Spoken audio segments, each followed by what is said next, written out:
Hi, Governor Patrick. My name is Tricia Smith, and I have a question about casino gambling.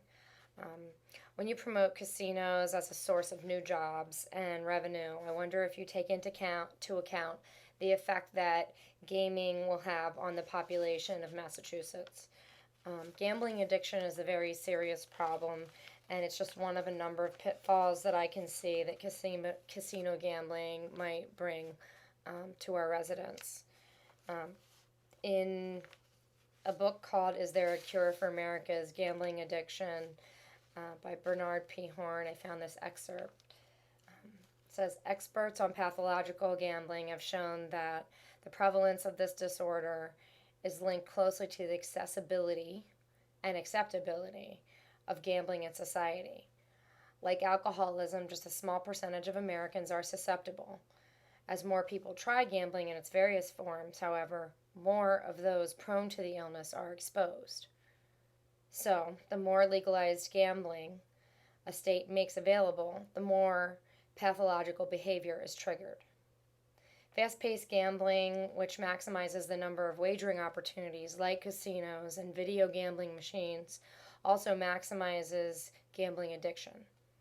In 1976, a national study was performed, and 0.77% of adults in the U.S., about 1,100,000 Americans, were pathological gamblers. Today, the situation is far worse. In Iowa, when they legalized gambling, the legalization of casinos more than tripled the addiction dilemma there.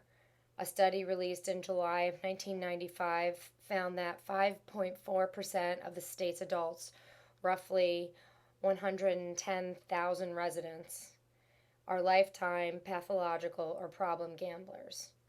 And before riverboats came to the state, only 1.7% of Iowans fell into this category. In Louisiana, 4 years after the state legalized casinos and slots, a study found that 7% of adults had become addicted to gambling. In Minnesota, as 16 Indian casinos opened across the state, the number of Gamblers Anonymous groups shot up from 1 to 49. So, I wonder, in a state that already has a quote unquote burning drug problem, why would you want to risk creating another addiction and creating an environment that fosters a financially debilitating addiction like compulsive gambling?